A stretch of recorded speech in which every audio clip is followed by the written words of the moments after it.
Hello and welcome to today's episode of pianoTV. So it occurred to me that I haven't shared books with you guys for a while, and I've never actually talked about non-music books on this channel before. But they're still music books, but they're not, I should say, sheet music books. So what I want to do today is show you some of my favorite music-related books that aren't specifically sheet music. And yeah, I got like quite a little collection here, so let's just get started.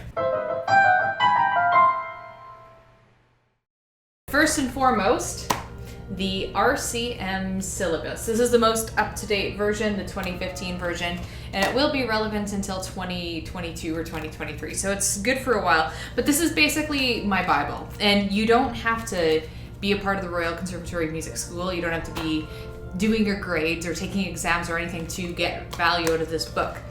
Because the best thing about this book is for every grade, it has a huge list of, I don't know if you can even see this, but it has a huge list of songs in different categories at every level, so that if you're teaching yourself or if you want supplementary repertoire, all you have to do is kind of figure out what level you're at or around, and then yeah, it kind of categorizes a bunch of different pieces for you in different eras and genres, and it's really, really handy. It also lists what collection that each individual piece is from. So say you want to learn like a Schubert impromptu and you see that it's come up for like a grade 10, you could see like what book you could buy that in. That was kind of a bad example because it would be like his book of impromptus, but you know what I mean, I hope. The other awesome thing about this is, again, if you're self-taught, aside from listing a whole bunch of pieces that you can learn at every level, it also lists the technical requirements, so it lists what kind of scales you would need to know for that level. It lists the ear training requirements, so how well your ear should be developed at a certain level. And it also gives sight reading requirements as well. So it gives you a really good sense of all of the different skills you should have at a particular level. So if you're learning like, you know, Moonlight Sonata and you're doing pieces at that level, but you've never learned scales, it gives you kind of a perspective of what level your scales should be at in relation to the music you're playing. So again, even if you have no interest in doing exams or anything, this is a super useful resource, and it's for free online. They have a PDF of it if you want to check it out. When I was studying and teaching theory, this giant spiral-bound book, work and instruction book, was my Bible. I don't know what happened to my copy. I actually had two, and I can't find either one of them anymore. They must have got lost in one of my many moves. They were really haggard and beaten up. I need a new one anyway. So basically, this theory book will get you through an RCM Advanced Rudiments exam. And if you don't care about that, it'll get your theory skills on par with a grade 8 playing level, which is an early advanced level. And it also has, I didn't use this at the time because I had a teacher, but it also has an accompanying answer book. The book that I just showed you is the complete version, so it has like the 3 different levels of theory up to a grade 8 level theory, all kind of like merged together. This is just like one of the 3 individual books, but I always prefer just getting like the big collection, unless you're like a complete noob to music and music theory. And if that's the case, then I would go through these smaller collections because they're a little bit more in depth. But for me personally, like the large complete version was an amazing resource when I was teaching theory. And it's also a book that if you have any interest in doing exams, it will prepare you for like a theory exam for a grade 8 level. I think when I worked through that book and then I did my test, I think I got like a 95 or something. So if you know what you're doing, it's a really helpful book. But yeah, if you're a beginner, it might move a little bit too fast for you. But for those of you who want to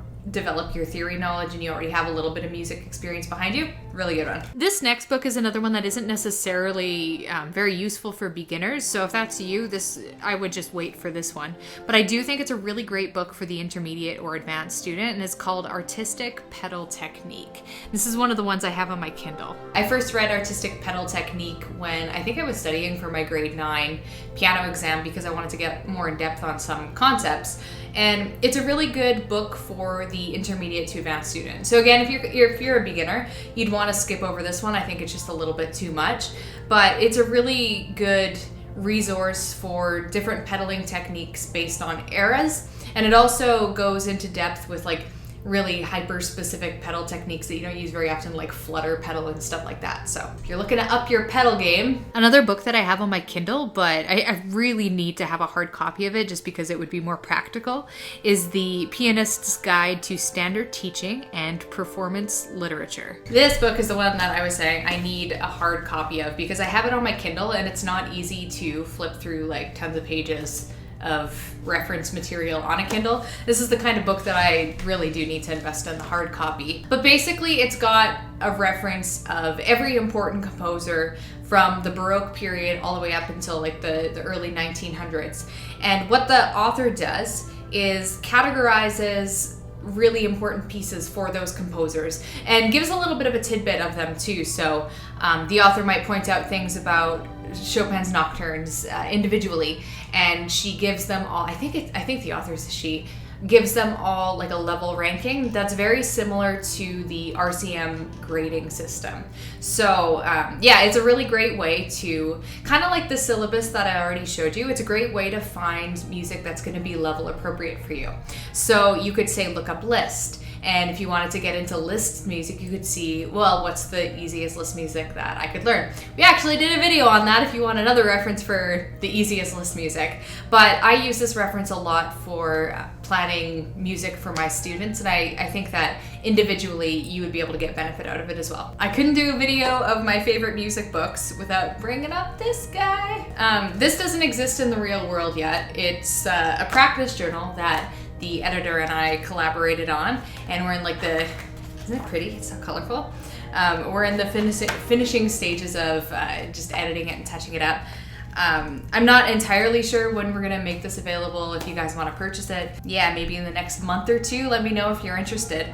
I really wanted a journal that wasn't just like some giant ugly spiral bound journal, which is like all you can really find for specific practice journals. I wanted something that was a little bit more useful and a little more portable. So this guy, you gotta be able to write small for this guy, but it's really easy to carry around. It's cute. It has like spaces for all the individual pieces you're learning, as well as like goal setting stuff. Like if you want to review the month of practice and you want to keep track of how much you're practicing and stuff. I just wanted something really practical that would work for me.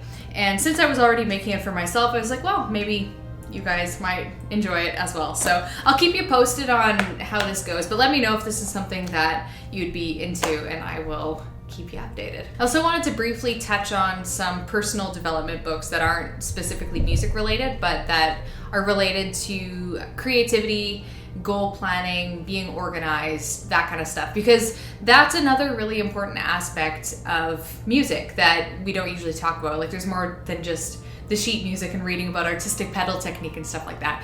It's really good to broaden the scope to learn how to more effectively use your time and things like that. So yeah, these are some of my favorites. I'll share them on the screen. There are too many to name here, but one of the classics that I read a really long time ago and I've read multiple times since is David Allen's Getting Things Done. And it really changed my life. Once I was able to organize all the different aspects of my life, it was much easier for me to have time for piano practice and set meaningful goals in that arena. And then a new book that I read this year that I also found to be very helpful is The 5 a.m. Miracle. Doesn't necessarily mean you have to wake up at 5 a.m. to appreciate this book. I find that it has some really good chapters on goal setting and organization, and it's really been great for me in my life this year. Another book that I've read fairly recently is called Deep Work, which is all about the flow zone you enter when you're completely undistracted and you're focused on the task at hand. And this is a thick, heavy read, but I think it's a really important book for creatives because we really do our best work when we're completely absorbed in it. I also really enjoyed the book Big Magic by Elizabeth Gilbert for similar reasons, although it's much shorter and much more digestible if you're into something that's a little simpler. So I've got one more music related book that I want to share with you. This is another really, really good one, saving one of the best for last for sure. It's been through a lot of coffee.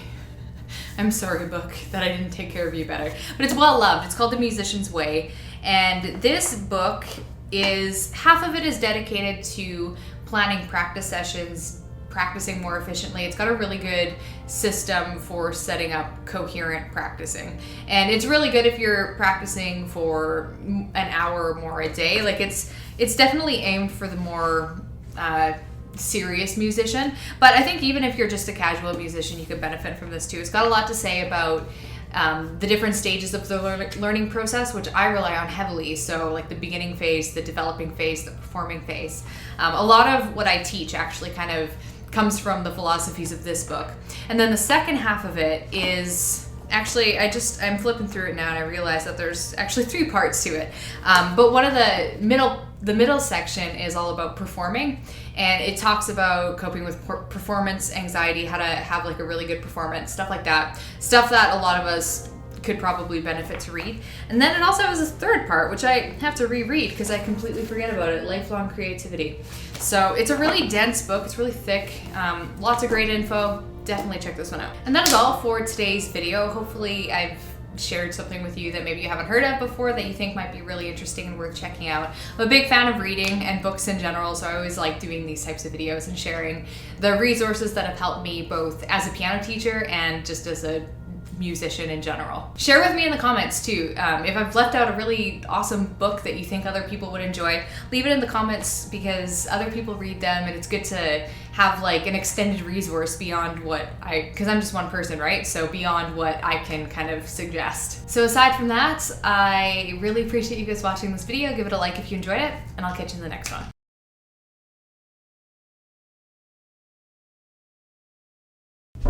So I'll start talking when I'm actually sitting down. Aside from listing